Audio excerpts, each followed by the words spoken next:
Hello everyone, कैसे हैं आप सभी। होप सो आपकी सीटेट के एग्जाम की तैयारी अच्छे से चल रही होगी। आपने अपना शेड्यूल भी बना लिया होगा कि कितने टाइम में आपको क्या क्या टॉपिक कंप्लीट करने हैं अपने। तो आज हम बात करते हैं चैप्टर नंबर 3 की। ये आपका क्लास 8th की ज्योग्राफी है, जिसका ये चैप्टर नंबर 3 है। ऑलरेडी मैं चैप्टर नंबर 1 रिसोर्सेज और चैप्टर नंबर 2 जिसमें हमने सॉइल, वाटर और मिट्टी, जल, इन सब के बारे में बात करी थी। तो आज ये हमारा चैप्टर नंबर 3 है, जो कि जिसका नाम है कृषि, एग्रीकल्चर।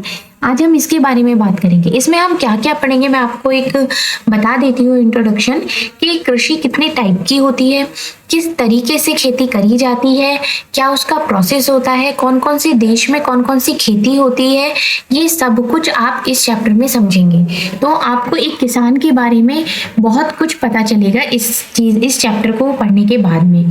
क्लास 6 की ऑलरेडी आपकी क्लास 6 की ज्योग्राफी ऑलरेडी चल रही है। मॉर्निंग में 11 बजे उसकी क्लास होती है, आप मॉर्निंग में वो देख सकते हैं, और शाम को 5 बजे आपकी क्लास 8th की क्लास होती है। तो ये यहाँ से आप कंप्लीट कर सकते हैं। इस वीक में हमारी ये दोनों क्लासेस कंप्लीट हो जाएगी। तो चलिए स्टार्ट करते हैं।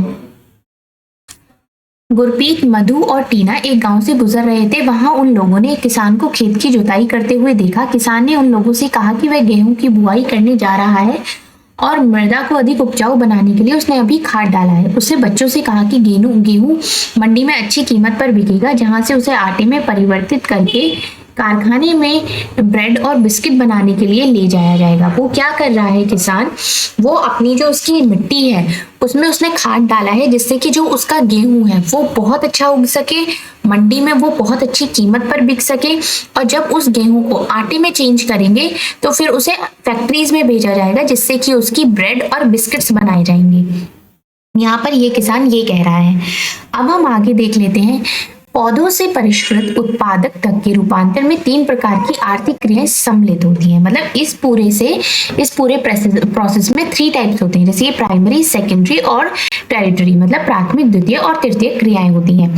प्राथमिक क्रियाओं में क्या होता है, इसके अंतर्गत उन सभी क्रियाओं को शामिल किया जाता है जिनका संबंध प्राकृतिक संसाधनों के उत्पादक और निष्कर्षण से है, मतलब एक्सट्रैक्शन और प्रोडक्शन से जिसका संबंध होता है।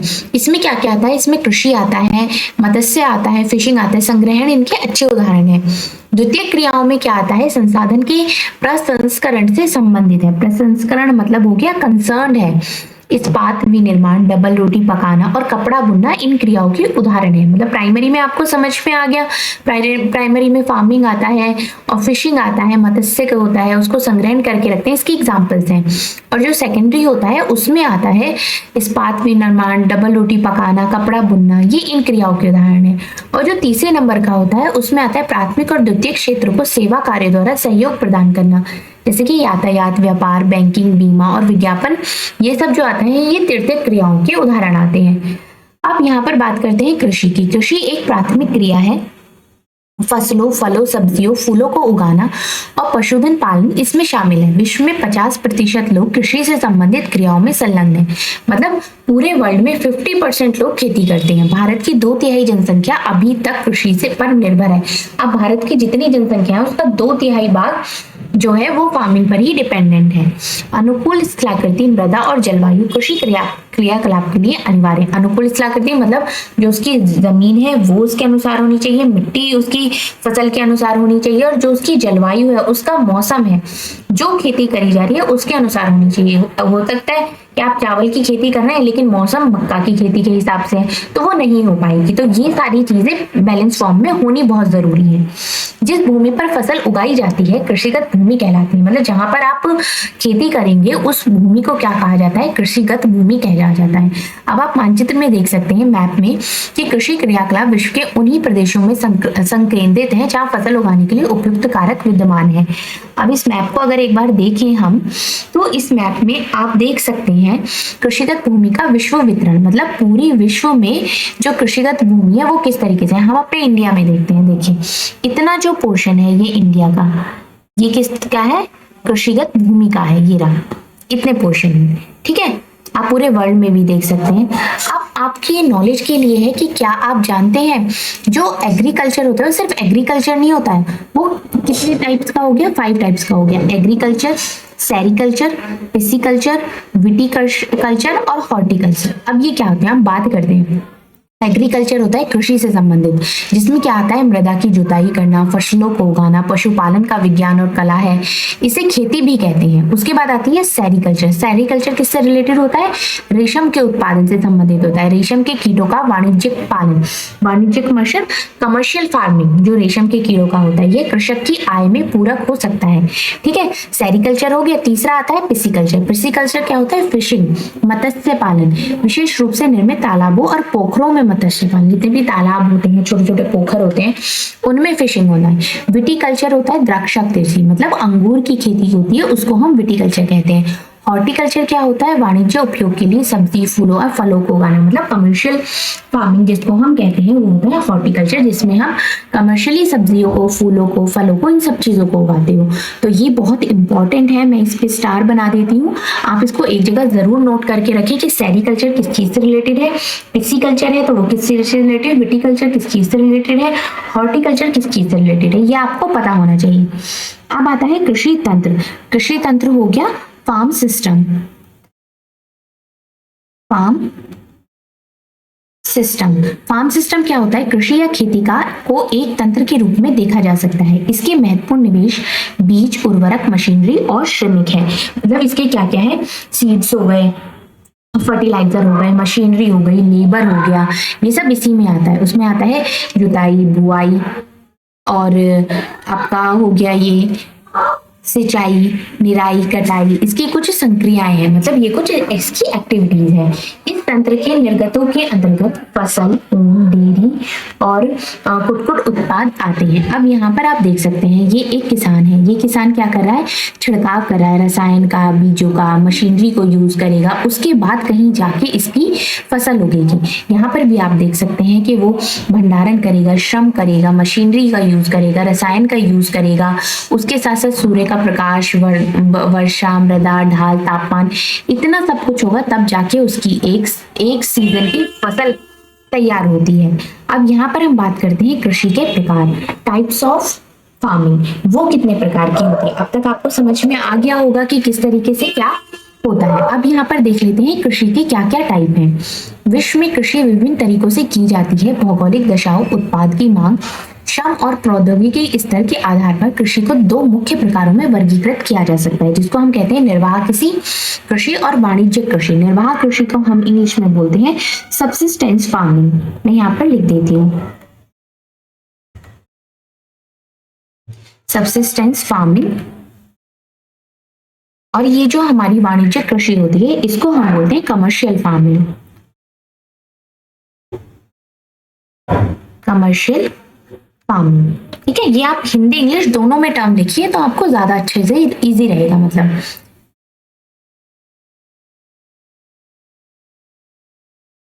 निर्वाह कृषि, अब हम बात करते हैं निर्वाह कृषि के बारे में। इस प्रकार की जो कृषि होती है वो कृषक परिवार की आवश्यकताओं को पूरा करने के लिए की जाती है।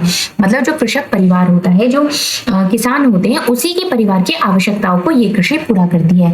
पारंपरिक रूप से कम उपज प्राप्त करने के लिए निम्न स्तरीय प्रौद्योगिकी, पारिवारिक श्रम का उपयोग किया जाता है। इसमें बड़ी बड़ी टेक्नोलॉजी का और मशीनरी का यूज नहीं किया जाता। परिवार के लोग ही श्रम करते हैं, मेहनत करते हैं और उसको उगाते हैं। निर्वाह कृषि को पुनः गहन निर्वाह कृषि और आदिम निर्वाह कृषि में वर्गीकृत किया जाता है। इसको हम टू पार्ट्स में डिवाइड कर सकते हैं, जिसको हम बोलते हैं गहन निर्वाह कृषि, और जो इसकी दूसरी टाइप होती है, ये पहली टाइप होगी, और जो दूसरी टाइप होती है वो हो गई आदिम निर्वाह कृषि। अगर हम इसको इंग्लिश में बोले तो ये हो गई आपकी इंटेंसिव और ये हो गई आपकी प्रिमिटिव। ये हो गई इंटेंसिव और ये हो गई आपकी प्रिमिटिव फार्मिंग। ठीक है, आपको समझ में हो गया। अब हम समझते हैं कि इंटेंसिव गहन निर्वाह कृषि क्या होती है। इसमें किसान एक छोटे भूखंड पर साधारण औजारों और अधिक श्रम से खेती करता है। मतलब जो उसका एरिया होता है वो भी छोटा ही होता है, बहुत बेसिक से औजार वो यूज करता है और मेहनत करता है। अधिक धूप वाले दिनों से युक्त जलवायु और उर्वरक मृदा वाले खेत में एक वर्ष में एक से अधिक फसलें उगाई जा सकती हैं। मतलब जहाँ पर बहुत अच्छी जलवायु हो, बहुत अच्छी धूप खिली हो, उसकी मिट्टी बहुत अच्छी हो, तो वहां पर एक साल में एक से भी कई फसलें उगाई जा सकती हैं। इसमें जो मेन फसल होती है वो चावल की होती है और अन्य फसलों में गेहूं, मक्का, दलहन, तिलहन ये सब शामिल होता है। गहन निर्वाह कृषि दक्षिणी, दक्षिण पूर्वी और पूर्वी एशिया के सघन जनसंख्या वाले मानसूनी प्रदेश में प्रचलित है। मतलब ये एरियाज हैं जहां पर इस तरीके की कृषि की जाती है। अब नेक्स्ट आता है प्रिमिटिव निर्वाह कृषि, मतलब आदिम निर्वाह कृषि। इसमें स्थानांतरित कृषि और चलवासी पशुचारण शामिल है। अब ये दोनों क्या होते हैं ये आपको यहाँ पर आगे समझ में आएंगे। जैसे कि आप यहाँ पर उसको समझ सकते हैं। स्थानांतरित कृषि ये क्या होती है? अमेजन बेसिन के सघन वन क्षेत्रों, उष्ण कटिबंधीय अफ्रीका, दक्षिण पूर्वी एशिया और उत्तरी पूर्वी भारत के भागों में प्रचलित है। ये भारी वर्षा और वनस्पति के तीव्र पुनर्जनन वाले क्षेत्र हैं। वृक्षों को काटकर और जलाकर भूखंड को साफ किया जाता है। ये क्या करते हैं? ये कृषि किस तरीके से करते हैं? जो वृक्ष होते हैं उनको काटते हैं, उनको जलाते हैं और जो उनकी भूमि होती है उसको साफ करते हैं जहाँ पर उन्हें कृषि करनी होती है। तब राख को मृदा में मिलाया जाता है और जो ये राख होती है इसको वो मिट्टी में मिलाते हैं और उसके बाद मक्का, रतालू, आलू, कसावा जैसी फसलों को उगाया जाता है। उसके बाद ये इस तरीके की फसल को उगाते हैं। भूमि की उर्वरकता की समाप्ति के बाद वह भूमि छोड़ दी जाती है। जब यहाँ पर वो फसल उगा ली, वो अपने यूज के लिए निकाली, उसके बाद ये उस भूमि को, उस जगह को छोड़ देते हैं और किसी नए भूखंड पर चले जाते हैं, फिर एक नई जमीन पर चले जाते हैं और वहां पर ऐसा करके फिर वो फसल उगाते हैं। इसको हम स्थानांतरित कृषि या कर्दन एवं दहन कृषि के रूप में भी जाना जाता है। ठीक है, अब यहाँ पर आप देख लेते हैं। क्या आप जानते हैं स्थानांतरित कृषि विश्व के विभिन्न भागों में विभिन्न नामों से जानी जाती है। मतलब इसको अलग अलग जगह अलग अलग कहते हैं। जैसे कि उत्तर पूर्वी भारत में इसको झूमिंग कहते हैं, मैक्सिको में मिल्पा, ब्राजील में रोका और मलेशिया में लदाउन कहते हैं। और उसके बाद आती है सेकंड, चलवासी पशुचारण।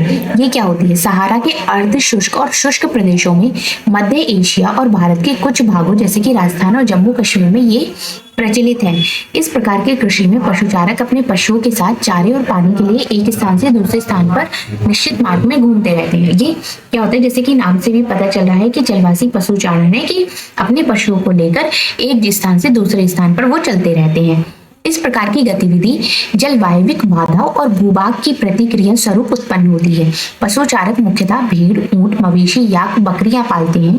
इनके पशुओं के भी नाम यहाँ पर बताए गए हैं। क्या क्या पालते हैं? भेड़ हो गया, ऊंट, मवेशी और याक और बकरियां ये पालते हैं। ये पशुचारकों और उनके परिवारों के लिए दूध, मांस, ऊन, खाल और अन्य उत्पाद उपलब्ध कराते हैं। मतलब इन पशुओं से वो इन चीजों का यूज करते हैं। यहाँ तक आपको अच्छे से समझ में आ गया। अब यहाँ पर बात करते हैं हम वाणिज्यिक कृषि की। वाणिज्यिक कृषि कौन सी हो गई? आपकी कमर्शियल फार्मिंग। कमर्शियल फार्मिंग, ठीक है, इसको हम कमर्शियल फार्मिंग बोलेंगे। वाणिज्यिक कृषि में फसल उत्पादक और पशुपालन बाजार में विक्रय हेतु किया जाता है। मतलब ये इस तरीके से करी जाती है जिसको बाजार में बेचा जा सके। इसमें विस्तृत कृषि क्षेत्र और अधिक पूंजी का उपयोग किया जाता है। मतलब इसमें जो जगह होती है वो भी ज्यादा होती है और इसमें जो पैसा लगता है वो भी अधिक लगता है। इसमें जो ज्यादातर काम होता है वो मशीनों के द्वारा किया जाता है। इसमें वाणिज्यिक कमर्शियल फार्मिंग में वाणिज्यिक अनाज कृषि, मिश्रित कृषि और रोपण कृषि शामिल है। मतलब ये 3 तरीके की कृषि होती है जो इसमें शामिल है। अब ये तीनों कृषि कौन कौन सी होती है ये भी आप समझेंगे। जैसे कि वाणिज्य अनाज कृषि। अनाज कृषि क्या होती है? में फसलें वाणिज्यिक उद्देश्य से उगाई जाती है, मतलब कमर्शियली बेचने के लिए उगाई जाती है। गेहूं, मक्का सामान्य रूप से उगाई जाने वाली फसलें हैं और इसमें मेनली फसल कौन कौन सी होती है? गेहूं होती है और मक्का होती है। उत्तरी अमेरिका, यूरोप और एशिया के शीतोष्ण घास के मैदान वाणिज्यिक अनाज कृषि के मुख्य क्षेत्र हैं। मतलब इन एरियाज में ये सबसे ज्यादा अच्छे से होते हैं। ये क्षेत्र सैकड़ों हेक्टेयर के बड़े फार्म से युक्त विरल आबादी वाले होते हैं। अत्यधिक ठंड वर्धन काल को बाधित करती है और केवल एक ही फसल उगाई जा सकती है। यहाँ पर क्या होता है? यहाँ पर बहुत ज्यादा ठंड होती है, इस वजह से सिर्फ ये एक ही फसल को उगा पाते हैं। अब बात करते हैं मिश्रित कृषि की। मिश्रित कृषि क्या होती है? में भूमि का उपयोग भोजन व चारे की फसल को उगाने, पशुधन पालन के लिए किया जाता है। मतलब इसमें ये क्या करते हैं? इसमें अपना भोजन भी उगाते हैं और अपने पशुओं के लिए चारा भी उगा लेते हैं। तो ये उस चीज के लिए इसको यूज कर लेते हैं। एक ही जगह को कई चीजों के लिए यूज कर लेते हैं। यूरोप, पूर्वी संयुक्त राज्य अमेरिका, अर्जेंटीना, दक्षिण पूर्वी ऑस्ट्रेलिया, न्यूजीलैंड और दक्षिण अफ्रीका में प्रचलित है। मतलब ये कृषि वहां पर करी जाती है। ठीक है। अब यहाँ पर हम बात करते हैं रोपण कृषि की। रोपण कृषि क्या होती है? वाणिज्य कृषि का एक प्रकार होता है। यहाँ पर चाय, कहवा, काजू, रबड़, केला, कपास की एकल फसल उगाई जाती है। इसमें बृहद पैमाने पर श्रम और पूंजी की आवश्यकता होती है। उत्पाद का प्रसंस्करण खेतों पर ही या निकट के कारखानों में किया जा सकता है। इस प्रकार इस कृषि में परिवहन जाल के विकास की अनिवार्यता होती है। रोपण कृषि के मुख्य क्षेत्र कौन कौन से होते हैं? विश्व के उष्णकटिबंधीय प्रदेश हो गए, यहाँ पर ये पाए जाते हैं। मलेशिया में रबड़, ब्राजील में कहवा, भारत और श्रीलंका में चाय के इसके कुछ उदाहरण हैं। मतलब जो एग्जाम्पल हो गया चाय का, और तो वो कहाँ पर होती है? वो रोपण कृषि होती है। जैसे कि यहाँ पर ये आप देख सकते हैं, ये रोपण कृषि में आएगा। अब बात करते हैं मुख्य फसलों की। मुख्य फसलें कौन कौन सी हैं? बढ़ती हुई जनसंख्या की आवश्यकताओं को पूरा करने के लिए विविध प्रकार की फसलें उगाई जाती हैं। मतलब जिस तरीके से आप देख सकते हैं कि जनसंख्या बढ़ रही है, लोगों की आवश्यकताएं बढ़ रही हैं, तो उन सभी को पूरा करने के लिए डिफरेंट टाइप की फसल आजकल उगाई जाने लगी है। तो इसमें क्या होता है कि फसलें कृषि आधारित उद्योगों के लिए भी कच्चे माल की आपूर्ति करती हैं। जैसे कि गेहूं, चावल, मक्का और बाजरा मुख्य खाद्य फसलें हैं। इसमें कौन कौन सी मुख्य फसलें होंगी? गेहूं, चावल, मक्का और बाजरा। जूट और कपास रेशेदार फसलें हैं। चाय और कहवा मुख्य पेय फसलें हैं। मतलब जूट हो गया, कपास हो गया, ये इनमें रेशे होते हैं। और चाय और कहवा ये पेय फसलें, मतलब जिनमें जिनको हम चाय पीने के लिए, कहवा पीने के लिए यूज करते हैं। अब बात करते हैं यहाँ पर चावल की। चावल की खेती कहाँ कहाँ पर होती है? इसमें आप ये समझेंगे, ये विश्व की मुख्य खाद्य फसल है। यह उष्ण कटिबंधीय और उपोष्ण कटिबंधीय प्रदेशों का मुख्य आहार होता है। चावल के लिए उच्च तापमान, मतलब हाई टेम्परेचर, अधिक आर्द्रता और वर्षा की आवश्यकता होती है। मतलब बारिश भी, अगर बारिश बहुत अच्छी होती है तो चावल बहुत अच्छा होता है। चावल की फसल बहुत अच्छी होती है। यह फसल चिकायुक्त जलोढ़ मृदा जिसमें जल रोकने की क्षमता हो, यह सर्वोत्तम ढंग से बढ़ती है। जहां पर पानी रुक जाता है, इकट्ठा हो जाता है। चीन चावल उत्पाद में अग्रणी है। मतलब पूरे विश्व में सबसे अच्छी चावल की फसल कहाँ पर होती है? चीन में होती है। उसके बाद कहाँ पर होती है? भारत में, जापान, श्रीलंका और मिस्र में। अनुकूल जलवायु दशा जैसे कि पश्चिम बंगाल और बांग्लादेश में एक वर्ष में 2 से 3 फसलें उगाई जा सकती है। मतलब वहां पर एक साल में 2 से 3 फसलें भी वो लोग उगा सकते हैं। ठीक है, ये रही चावल की खेती। इस तरीके से चावल की खेती करी जाती है। देखो यहाँ पर ये पानी रोका हुआ है ना, ये रहा, और इसमें अब ये चावल की ये बीज लगा रहे हैं। उसके बाद आती है गेहूं। देखो ये रहा गेहूं का, आप देख सकते हैं इस तरीके से गेहूं की फसल होती है। गेहूं के वर्धन काल में मध्यम तापमान और वर्षा और सस्य कर्तन, फसल की कटाई के समय तेज धूप की आवश्यकता होती है। इसका विकास सुअपवाहित वाहित दोमट मृदा में सर्वोत्तम ढंग से होता है। गेहूं संयुक्त राज्य अमेरिका, कनाडा, अर्जेंटीना, रूस, यूक्रेन, ऑस्ट्रेलिया और भारत में विस्तृत रूप से उगाया जाता है। भारत में ये शीत ऋतु में उगाया जाता है। ठीक है, यहाँ पर आप ये आप अपनी नोट साथ के साथ बनाते रहिए। एक नोटबुक बनाइए। मैं तो कहती हूँ आगे आप 3 नोटबुक बनाइए। एक नोटबुक पूरी होगी आपकी ज्योग्राफी की, एक पतली सी नोटबुक आप बनाइए हिस्ट्री की, एक पतली सी नोटबुक आप बनाइए पॉलिटी की। ज्योग्राफी है तो उसमें सारे, जब आप ज्योग्राफी की क्लासेस देखने तो वो अपनी नोटबुक उठाइए और हैंड टू हैंड उसमें इंपॉर्टेंट पॉइंट्स को नोट करते रहिए। जो जो आपको लग रहे हैं कि हाँ भाई ये इंपॉर्टेंट है, इसको मैंने नोट कर लिया, ये इंपॉर्टेंट है। इंडिविजुअल चैप्टर नेम डालिए कि चैप्टर नंबर 1 है, इसके इंपॉर्टेंट पॉइंट, चैप्टर नंबर 2 है, उसके इंपॉर्टेंट पॉइंट। इस तरीके से अलग अलग पतली पतली 3 नोटबुक डालिए। और जब भी आपको रिवीजन करना है, ज्योग्राफी का रिवीजन करना है तो पूरी ज्योग्राफी का रिवीजन कर दिया एक साथ, पॉलिटी का करना है तो एक साथ पॉलिटी का कर दिया, हिस्ट्री का करना है तो एक साथ हिस्ट्री का कर दिया। इस तरीके से आपको बहुत इजी रहेगा प्रिपरेशन करना अपनी। चलिए नेक्स्ट देख लेते हैं मिलेट।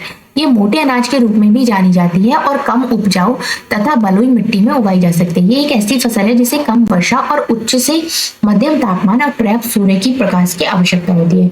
इसमें कौन कौन से आते हैं? ज्वार, बाजरा, रागी, जो कि भारत में उगाए जाते हैं, और नाइजीरिया, चीन और नाइजर जैसे इसके अन्य उत्पादक देश हैं। मतलब इन देशों में भी ये उगाई जाती है। ठीक है, अब क्या देखते हैं, क्या आप जानते हैं मक्का को कौन के नाम से भी जाना जाता है? विश्व में इसकी विभिन्न रंग बिरंगी प्रजातियां पाई जाती हैं। मतलब अलग अलग देश में अलग अलग तरीके की कौन मिलती है। जैसे कि ये यहाँ पर मक्का की कृषि। मक्का, इसके लिए मध्यम तापमान, वर्षा और अधिक धूप की आवश्यकता होती है। इसे सुअपवाहित उपजाऊ मृदा की आवश्यकता होती है। मक्का उत्तर अमेरिका, ब्राजील, चीन, रूस, कनाडा, भारत और मेक्सिको में उगाई जाती है। ठीक है, अब देख लेते हैं कपास। कपास की खेती कैसे होती है? इसकी वृद्धि के लिए उच्च तापमान, हल्की वर्षा, 200 से 210 पाला रहित दिन और तेज चमकीली धूप की आवश्यकता होती है। यह काली और जलोढ़ मृदा में सर्वोत्तम उगाई जाती है। चीन, संयुक्त राज्य अमेरिका, भारत, पाकिस्तान, ब्राजील, मिस्र कपास की खेती में सबसे आगे है। यह सूती वस्त्र उद्योग के लिए एक महत्वपूर्ण कच्चा माल है। कपास मतलब जो कॉटन के क्लोथ्स आप पहनते हैं वो इसी कपास से बनते हैं। ये रुई हो गई ना, ये यहाँ पर इनको तोड़ा जाता है, इनको फिर इकट्ठा किया जाता है, बहुत लंबा प्रोसेस होता है। उसके बाद कहीं जाके ये कॉटन का थ्रेड बनता है, फिर उस थ्रेड से वो कपड़ा बनाया जाता है। उसके बाद आती है पटसन। पटसन क्या होती है, इसको सुनहरा रेशा के रूप में भी जाना जाता है। यह जलोढ़ मृदा के अच्छे ढंग से विकसित होता है और इसे उच्च तापमान, भारी वर्षा और आर्द्र जलवायु की आवश्यकता होती है। यह फसल उष्ण कटिबंधीय क्षेत्रों में उगाई जाती है। भारत और बांग्लादेश पटसन के अग्रणी उत्पादक हैं। ठीक है, अब यहाँ पर हम बात कर लेते हैं कॉफी की। कॉफी के लिए गर्म और आर्द्र जलवायु और सुअपवाहित दोमट मृदा की आवश्यकता होती है। इस फसल की वृद्धि के लिए पर्वतीय ढाल अधिक उपयुक्त होता है। ब्राजील कॉफी का अग्रणी उत्पादक है, मतलब सबसे ज्यादा कॉफी कहाँ पर मिलती है, ब्राजील में मिलती है। इसके पश्चात कोलंबिया और फिर भारत। ठीक है, ये कॉफी की कृषि यहाँ पर आप देख सकते हैं। अब इसमें देख लेते हैं यहाँ पर क्या रोचक तथ्य। कॉफी के पौधे की खोज किसने की थी, चलो ये भी पढ़ते हैं। कॉफी की खोज के विषय में विभिन्न कहानियां प्रचलित हैं। लगभग 850 ईस्वी में काल्दी नाम का एक अरबवासी जो बकरी चराने वाला था, अपनी बकरियों की अनोखी उछल कूद और हरकतों को देखकर परेशान था। एक दिन उसने भी उस सदा रहित पौधे की फलियों को चक्कर देखा जिसने उसकी बकरियां प्रतिदिन खाया करती थी। उसे आनंद के भाव का अनुभव करने के बाद अपनी खोज के विषय में संसार को बताया। मतलब ये था, उसने क्या किया, उसकी बकरियों ने उस फसल को खाया, उसकी बकरियां बड़ी अनोखी उछल कूद करती थी, हरकतें। तो एक दिन उसने सोचा कि भाई ये मैं भी खा के देखता हूँ कि ये क्या है ऐसा जिससे बकरियां इतनी ज्यादा उछल कूद कर रही हैं। तो उसने टेस्ट करी तो उसको बहुत अच्छा आनंद का अनुभव हुआ। तो फिर उसने वो सारी चीजें पूरी कंट्री को बताई, मतलब देश को, लोगों को उसने इस चीज के बारे में बताया। अब बात आती है चाय की। चाय तो सबकी फेवरेट होती है और सर्दियां आ रही हैं तो बस एक कप चाय मिल जाए दिन में, हर टाइम यही रहता है। बागानों में उगाई जाने वाली यह एक पेय फसल है, मतलब पीने वाली फसल है। इसकी कोमल पत्तियों की वृद्धि के लिए ठंडी जलवायु और वर्ष भर समवितरित उच्च वर्षा की आवश्यकता होती है। इसके लिए सुअपवाहित दोमट मृदा और मंद ढाल की आवश्यकता होती है। पत्तियों को चुनने के लिए अधिक संख्या में श्रमिकों की आवश्यकता होती है, क्योंकि पत्तियां तोड़ी जाती है ना, तो इस तरीके से वो तोड़ तोड़ के इसमें रखते रहते हैं। अब यहाँ पर बात करते हैं कृषि का विकास। इसका विकास किस तरीके से होता है। कृषि विकास का संबंध बढ़ती जनसंख्या की बढ़ती मांग को पूरा करने के लिए कृषि के उत्पादों को बढ़ाने की दिशा में किया जाने वाले प्रयासों से है।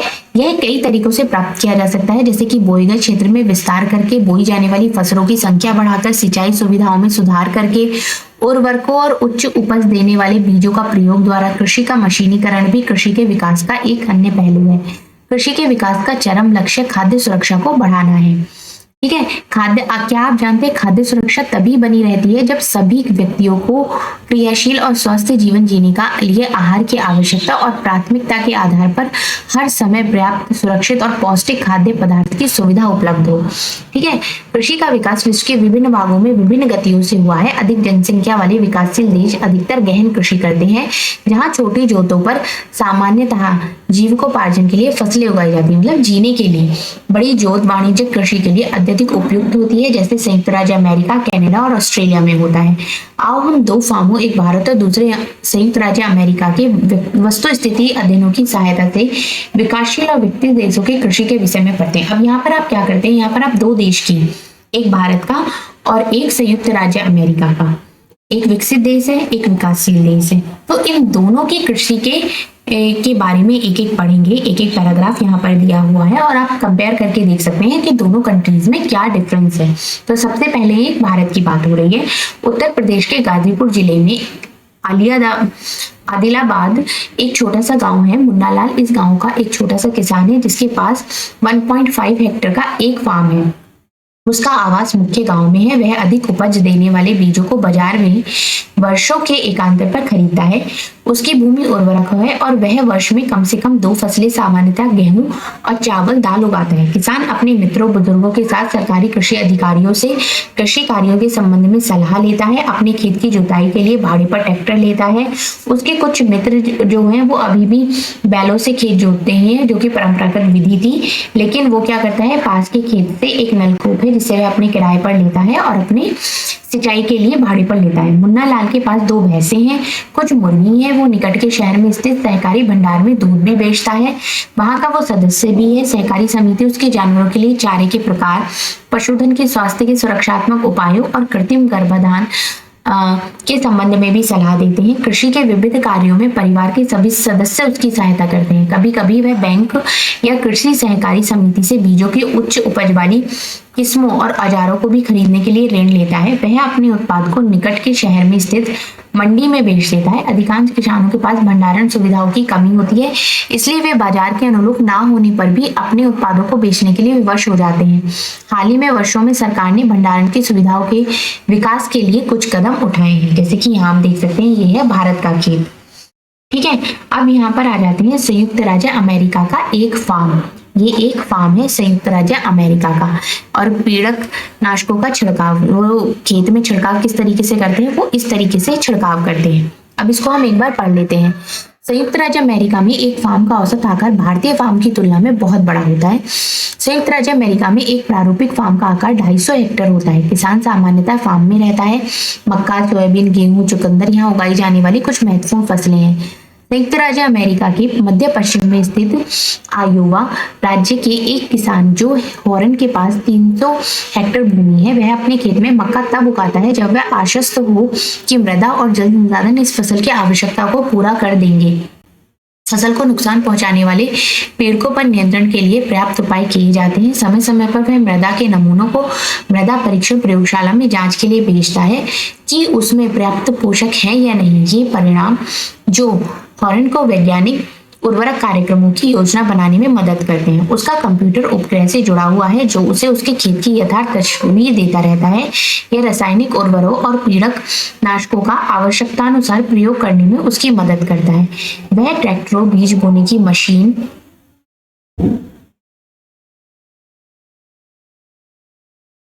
समतलक, संयुक्त हार्वेस्टर और थ्रेसर का उपयोग कृषि संबंधी विविध संक्रियाओं में करता है। अनाज स्वचालित अन्न भंडार में संचित किए जाते हैं अथवा बाजार अभिकरणों, मार्केट एजेंसियों में भेजे जाते हैं। संयुक्त राज्य अमेरिका में किसान एक व्यवसायी की तरह काम करता है, न कि एक खेतीहर किसान की तरह। ये आप यहाँ पर देख सकते हैं। इन्होंने संयुक्त राज्य अमेरिका और भारत दोनों का ही यहाँ पर बताया गया है। तो ये हमारा यहाँ पर क्लास 8 का चैप्टर नंबर 3 कंप्लीट होता है। इसमें 2 चैप्टर और हैं, चैप्टर 4 और चैप्टर 5। ये भी हमारे 2 दिन में कंप्लीट हो जाएंगे। उसके बाद आपकी क्लास 8 कंप्लीट हो जाएगी और फिर हम ज्योग्राफी के PYQs करेंगे। सबसे पहले हम 20 अगस्त वाला पेपर करेंगे, तो उससे आपको आइडिया